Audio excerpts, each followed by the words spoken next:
IAS officer Smita Sabharwal తన పదవికి రాజీనామా చేయబోతున్నారా? తాను రాజకీయ ఆరంగేట్రం చేయబోతున్నారా? ఆ పెద్దాయనే ఆవిడను రాజకీయాల్లోకి తీసుకురాబోతున్నారా? ఆవిడ ఆ ప్రముఖ పార్టీలో జాయిన్ కాబోతున్నారా అంటే అవుననే సమాధానం ఇస్తున్నారు కొంతమంది రాజకీయ విశ్లేషకులు. ఇక ఇదే అంశానికి సంబంధించి మనతో మాట్లాడేందుకు ప్రముఖ రాజకీయ విశ్లేషకులు, ప్రముఖ సీనియర్ జర్నలిస్ట్ సిఎస్ రావు గారు మనతో ఉన్నారు. ఆయనతో మాట్లాడు. Sir hi sir. Hello Krishna.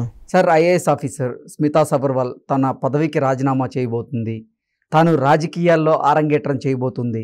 ఆ పెద్దాయనే ఆవిడ్ని రాజకీయాల్లోకి తీసుకురాబోతున్నారు. ఆవిడ ప్రముఖ పార్టీలో జాయిన్ కాబోతుంది అంటూ కూడా ఒక వార్త ఇప్పుడు సోషల్ మీడియాలో షేక్ చేస్తుంది. ఏంటి సార్, ఈ వార్తలో వాస్తవం ఉందా అంటే ఏం చెప్తారు? ఒకటేందండి, సోషల్ మీడియాలో వచ్చినటువంటి న్యూస్ని కంప్లీట్గా తప్పు పట్టలేమని ఇంతకుముందు కూడా చెప్పాను. ఏదో ఒక రకంగా దాని ఇన్ఫర్మేషన్ ఎక్కడో దగ్గర ఉంటుంది, ఉండకుండా ఉండదు. సో సోషల్ మీడియాలో వచ్చినటువంటి న్యూస్ కదా అని చెప్పి పూర్తిగా కొట్టేయడానికి లేదు మనం. అలా అని చెప్పేసి అది 100% నిజం అనుకోని కూడా అడుకోవడానికి లేదు. అయితే ఇప్పుడు వచ్చినటువంటి న్యూస్లో ఎంత నిజం ఉంది అనేది మనం విశ్లేషణ చేసుకోవచ్చు. ఎందుకంటే స్మితా సబర్వాల్ గత వారం రోజుల నుంచి సచివాలయానికి దూరంగా ఉంటున్నారు. రివ్యూ మీటింగ్స్కి కూడా వెళ్ళట్లేదు. సచివాలయానికి దూరంగా ఉంటున్నారు. ఆమె సీఎంఓ ఆఫీస్కి వెళ్ళట్లేదు. సీఎంఓ ఆఫీస్ ఉండేదే సచివాలయంలో. సో ఆమె సీఎంఓ ఆఫీస్కి వెళ్ళట్లేదు అని అంటే ఆమె పైగా సెక్రటరీ, సీఎంఓ ఆఫీస్లో కీలకమైనటువంటి స్పెషల్ సెక్రటరీ. సో కీలకమైనటువంటి పదవి.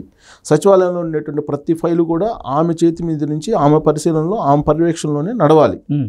గతంలో నడిచింది ఎప్పుడు? సీఎంగా కేసీఆర్ ఉన్నప్పుడు. సో అంత కీలకమైనటువంటి పోస్ట్ని ఎన్ని సంవత్సరాలు? దాదాపు 10 సంవత్సరాలు నిర్వహించారు ఆవిడ. 10 సంవత్సరాలు సీఎంఓ ఆఫీసులో చాలా కీలకంగా మారారు. సో కీలకంగా ఉండటం కూడా ఏ పథకాలని ఆమె కన్సర్న్లో, ఆమె ఆధ్వర్యంలో నడిపించారు అని అంటే మనం ఒకసారి గుర్తు చేసుకుంటే కనుక కాళేశ్వరం అనేది ఒక ఐకానిక్ ప్రాజెక్ట్ బీఆర్ఎస్ పార్టీకి. సో కేసీఆర్ ఆ ప్రాజెక్టు నాది అని చెప్పి చెప్పుకుంటారు. నేను మొత్తం దాన్ని మెదడుని కరిగించి చెమట దారబోసి నేను డిజైన్ చేసినటువంటి ప్రాజెక్ట్ అది అని చెప్పి చెప్తుంటారు. దాన్ని ఎగ్జిక్యూట్ చేసినటువంటి వాళ్ళు ఎవరు? స్మితా సబర్వాల్. స్పెషల్ సెక్రటరీగా నీకు ఆల్రెడీ సీఎంఓ ఆఫీస్లో ఉన్నారు. ప్లస్ ఆమెకు తెలియకుండా ఒక ఫైల్ కూడా ముందుకు కదలదు. ప్లస్ ఇరిగేషన్కి సంబంధించి మొత్తం కూడా ఆమె రివ్యూ చేస్తూ ఉంటారు ఎప్పుడు. మిషన్ భగీరథ, మిషన్ కాకతీయ, ఈ ప్రాజెక్టులో మిషన్ భగీరథ, మిషన్ కాకతీయ, కాళేశ్వరం ఈ ప్రాజెక్టులు అనేది ఇంపార్టెంట్ ప్రాజెక్ట్స్ బీఆర్ఎస్ పార్టీకి. 2014 నుంచి 2023 మొన్నటి వరకు కూడా డిసెంబర్ 4వ తారీఖు వరకు కూడా ఆ ప్రభుత్వమే ఉంది కదా. సో కాబట్టి ఆ మొత్తం ఈ 10 ఏళ్లలో very very very important projects ఏమైనా ఉన్నాయంటే మిషన్ భగీరథ, మిషన్ కాకతీయ, కాళేశ్వరం. ఈ మొత్తం ఇరిగేషన్ అది సరే, మిగతా కూడా ఇరిగేషన్ ప్రాజెక్ట్స్ ఉన్నాయి. సీతారాం ప్రాజెక్ట్ అని ఇంకో రకరకాలు ఉన్నాయి ప్రాజెక్ట్స్, బోల్డెన్ ప్రాజెక్ట్స్ ఉన్నాయి. ఇరిగేషన్ కింద అన్నీ వస్తాయి. ఆ ఇరిగేషన్కి సంబంధించి ఎక్కడ పనులు జరిగినా మిషన్ భగీరథ కానీ మిషన్ కాకతీయ కింద డెఫినెట్గా ప్రతి ఫైల్ కూడా చిన్న ఫైల్ నుంచి పెద్ద ఫైల్ వరకు కూడా ఖచ్చితంగా సీఎంఓ ఆఫీస్లో నుంచి మూవ్ అవుతుంది. సీఎంఓ ఆఫీస్లో ఎవరున్నారు? స్మితా సబర్వాల్ ఉన్నారు. స్మితా సబర్వాల్ మూవ్ చేయాలి. సో కాబట్టి అంత కీలకమైనటువంటి పోస్ట్లో ఉన్నటువంటి Smita Sabharwal civil servant, IAS. ఆవిడ ప్రభుత్వం మారిన తర్వాత ముఖ్యమంత్రిగా రేవంత్ రెడ్డి పదవి ప్రమాణ స్వీకారం చేసిన తర్వాత ఒక్కసారి కూడా కనిపించలేదు. ప్లస్ రివ్యూ మీటింగ్లో కూడా రాలేదు. ఇది కోడ్ ఆఫ్ కండక్ట్ కింద, అంటే కోడ్ ఆఫ్ కండక్ట్ మీద సెంట్రల్ మార్గదర్శకాలు ఉంటాయి. సివిల్ సర్వెంట్లకు కొన్ని మార్గదర్శకాలు ఉంటాయి. ఈ మార్గదర్శకాలకి విరుద్ధము అనేది వినిపిస్తుంది. ఇప్పుడు సివిల్ సర్వెంట్స్లో ఏవైతే ఉన్నాయో, సివిల్ సర్వెంట్స్కి ఉన్నటువంటి మార్గదర్శకాలు ఉన్నాయో వాటన్నిటికీ విరుద్ధంగా ఆవిడ ప్రవర్తిస్తున్నారు, తప్పు చేస్తున్నారు అనేటువంటి ఒక ప్రచారం జరుగుతోంది. గత వారం రోజుల నుంచి కూడా ఆమె చుట్టూనే తిరుగుతుంది మొత్తం. అసలు ఆమె ఎందుకు హాజరు కావట్లేదు? కనీసం జనరల్గా ఏమవుతుందంటే సచివాలయంలో ఉన్నటువంటి హెడ్స్ అందరూ కూడా, హెడ్స్ కానీ, సివిల్ సర్వెంట్లు కానీ, ఐపీఎస్లు కానీ ఎవరైతే ఉంటారో వాళ్ళు వచ్చి సీఎంని అభినందించడం, లేదంటే కనీసం ట్వీట్లు చేయటం, ట్వీట్ ద్వారా అభినందించడం అన్నా చేస్తారు. ఇప్పుడు అన్ని సోషల్ మీడియా ఉంది కదా, ట్వీట్ ద్వారా అభినందించి ఆయనకి పంపించవచ్చు. ఆ వెసులుబాటు కూడా ఉంది. ఆ వెసులుబాటును కూడా వాడుకోకుండా చాలా దూరంగా ఉండిపోయారు. ఇప్పుడు ఆమె ప్రభుత్వంలో నేను భాగం కాదు అన్నట్టుగా ఉన్నారు. ఒక పొలిటీషియన్ లాగా. పొలిటీషియన్స్ ఏం చేస్తారు? ఓడిపోయిన తర్వాత వెళ్ళిపోతారు. కానీ ఇప్పుడు పొలిటీషియన్స్ కూడా కలిసి ఉంటున్నారు. ఇప్పుడు ఓడిపోయిన తర్వాత, ఇప్పుడు మొన్న కేసీఆర్కి బాగాలేదు, కేసీఆర్ బాగాలేకపోతే ఇమీడియట్గా ముఖ్యమంత్రి హోదాలో రేవంత్ రెడ్డి వెళ్ళి ఆయన్ని పరామర్శించారు కదా. అలాగే రేవంత్ రెడ్డి గెలిచిన తర్వాత సీఎంగా సిఎల్పి నేతగా ఎన్నికైన తర్వాత ఇమీడియట్గా ట్వీట్ చేశాడు కేటీఆర్. హరీష్ రావు అప్రిషియేట్ చేశారు. పొలిటీషియన్సే కలిసి ఉన్నప్పుడు సివిల్ సర్వెంట్లకి ఏంటి అని? సివిల్ సర్వెంట్లు అనేవాళ్ళు పార్టీలకు అతీతంగా వాళ్ళు అన్నిటికీ అతీతంగా వాళ్ళు ప్రభుత్వానికి సంబంధించినటువంటి అంటే ప్రభుత్వంలో ఉండేటువంటి సర్వెంట్స్ వాళ్ళు, ఎగ్జిక్యూటివ్స్. సో ప్రభుత్వంలో వాళ్ళకి ఎవరున్నా కానీ, ఏ పార్టీ అధికారంలోకి వచ్చినా కానీ వాళ్ళకి ఇమ్మెటీరియల్. ఏ పార్టీ అధికారంలో ఉంటుందో ఆ పార్టీ విధానాలు ఏదైతే ఉంటాయో వాటిని ఇంప్లిమెంట్ చేయడానికి ఎగ్జిక్యూటివ్ సిస్టమ్ ఉంటుంది. సో బీఆర్ఎస్ ప్రభుత్వం పోయింది. బీఆర్ఎస్ ప్రభుత్వం ప్రజలు తిరస్కరించేశారు బీఆర్ఎస్ పార్టీని. బీఆర్ఎస్ పార్టీని తిరస్కరించినప్పుడు కాంగ్రెస్ పార్టీని ఆదరించారు తెలంగాణ సమాజం. సో అలాంటప్పుడు కాంగ్రెస్ పార్టీ ఆధ్వర్యంలో ప్రభుత్వం ఏర్పడింది. ఆ ప్రభుత్వంలో ఉన్నటువంటి స్మితా సబర్వాల్ ఖచ్చితంగా నిబంధనల ప్రకారం ఒబే చేయాల్సిందే, లేదా రాజీనామా చేయాలి. ఇది జరగాలి. కానీ ఇది జరగలేదు కదా.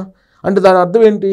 ఈ వారం రోజుల పాటు దూరంగా ఉన్నారంటే ఆ త్వరలో రాబోయేటువంటి రోజుల్లో రాజీనామా చేయాల్సి ఉంటుంది, రాజీనామా చేసేటువంటి ఆలోచన చేస్తున్నారు అనేది ఒక వర్షన్ వినిపిస్తుంది. అంతే కదా. జనరల్గా ఇంత వన్ వీక్ పాటు దూరంగా ఉన్నారంటే ఆమెకి సెకండ్ థాట్ ఏంటి? రాజీనామా చేసేటువంటి అవకాశం ఉందనేటువంటిదే ఉంటుంది సహజంగా. లేదంటే కొత్త ప్రభుత్వంతో విరోధం పెంచుకోరు కదా. ఏ సివిల్ సర్వెంట్ విరోధం పెంచుకోరు. పైగా కాళేశ్వరం మీద రివ్యూ మీటింగ్ జరిగింది. ఉత్తమ్ కుమార్ రెడ్డి ఇరిగేషన్ శాఖ మంత్రి రివ్యూ మీటింగ్ పెట్టారు. రివ్యూ మీటింగ్ పెట్టినప్పుడు కాళేశ్వరం మీద ప్రిన్సిపల్ సెక్రటరీ ఉండాలి కదా, సెక్రటరీ ఉండాలి కదా, స్పెషల్ సెక్రటరీ ఉండాలి కదా, సీఎం ఆఫీస్ నుంచి రావాలి కదా, ఇరిగేషన్ చూసేటువంటి ఫైల్స్ ఉన్నాయి ఆయన దగ్గర ఉన్నాయి కదా, రివ్యూ మీటింగ్ రావాలి కదా, రాలేదు. అంటే అర్థం ఏంటి? నెక్స్ట్ సోషల్ మీడియా ఇంత ప్రచారం చేయడానికి కారణం ఏంటి? వారం రోజుల పాటు ఆమె రాలేదు కాబట్టి, అసలు సమాధానం చెప్పలేదు కాబట్టి, ప్లస్ ముఖ్యమంత్రికి అభినందనలు చెప్పలేదు కాబట్టి ఆమె రాజీనామా చేసి వెళ్ళిపోతారు అనేటువంటి టాక్ ఇప్పుడు సోషల్ మీడియాలో వస్తుంది. దాన్ని కాదనలేం. అంటే దాంట్లో సోషల్ మీడియాలో వస్తున్న న్యూస్ నిజమా కాదా అనే దానికి నేను ఈ సీక్వెన్స్ అంతా చెప్తున్నా. సో కాబట్టి ఆ న్యూస్ని మనం పూర్తిగా కొట్టిపారేయలేం. సో అసలు ఆమె మరి రాజీనామా చేస్తారు. రాజీనామా చేసి ఏంటి? ఇప్పుడు ఆమె లేటెస్ట్ ఒక ట్వీట్ చేశారు. ఏం ట్వీట్ చేశారు? నేను కేంద్ర సర్వీస్లోకి వెళ్తలేదు, కేంద్ర సర్వీస్లోకి వెళ్తున్నానని చెప్పేసి వస్తున్నటువంటి న్యూస్ అంతా కూడా నిరాధారం, ఫేక్ న్యూస్ అని చెప్పి చెప్పారు. అబద్ధమైన న్యూస్, నిరాధారమైనటువంటి న్యూస్ అని చెప్పి ట్వీట్ చేశారు. అంటే దాని అర్థం ఏంటి? స్టేట్లోనే ఉంటానని, స్టేట్లోనే ఉంటాను, సెంట్రల్కి పోను, కానీ ఇక్కడ హాజరు కాలేదు వారం రోజుల నుంచి. అంటే దాని అర్థం ఏంటి? నెక్స్ట్ రాబోయే స్టెప్ ఏంటి?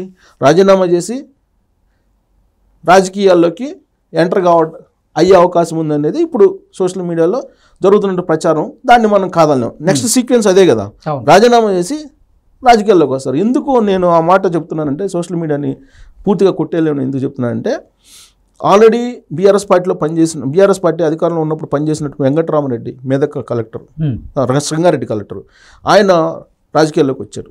బీఆర్ఎస్ పార్టీ తరపు నుంచి ఎమ్మెల్సీ అయ్యాడు. ఆయన ఎమ్మెల్సీ అయ్యి రాజకీయాల్లో ఉన్నారు. అలాగే DM&HO director of health DMHO కాదు, డైరెక్టర్ ఆఫ్ హెల్త్ శ్రీనివాసులు ఆయన ఖమ్మంలో ఏదో కాన్స్టిట్యున్సీ, రిజర్వ్ కాన్స్టిట్యున్సీ, ఆ రిజర్వ్ కాన్స్టిట్యున్సీ నుంచి పోటీ చేయడానికి ఆయన కూడా బీఆర్ఎస్ పోయి పాదాభివందనం చేశారు కేసీఆర్కి. సో అంటే బీఆర్ఎస్ ప్రభుత్వంలో పనిచేసినటువంటి కీలకమైనటువంటి అధికారులు, కలెక్టర్లు కానీ లేదంటే ఉన్నతాధికారులు రాజకీయాల్లోకి వచ్చినటువంటి నేపథ్యం ఉంది. కాబట్టి ఇప్పుడు స్మితా సబర్వాల్ ఇప్పుడు ఇన్ని రోజుల పాటు సెక్రటరియట్కి రాకుండా దూరంగా, ఈ ప్రభుత్వానికి దూరంగా ఉన్నారంటే రాజీనామా చేసే అవకాశం ఉందనేది ఒకటి అనుకోవచ్చు. రాజీనామా చేసి ఆమె ఎక్కడికి వెళ్తారు అని అంటే రాజకీయాల్లోకి వెళ్తారని చెప్పి నెక్స్ట్ వచ్చేటువంటి ఒక అభిప్రాయం, అంతే కదా. సో నిజంగా సివిల్ సర్వెంట్గా కొనసాగాలని అంటేనేమో మీరు ప్రభుత్వంలో కొత్త ప్రభుత్వం ఏర్పడంగానే ఆ ప్రభుత్వంలో భాగస్వాములు కావాలి. మీరు భాగస్వాములు కాలేదు అని అంటే రాజీనామా చేయడానికి మీరు ఆవిడ సిద్ధపడ్డారనేది సోషల్ మీడియా న్యూస్.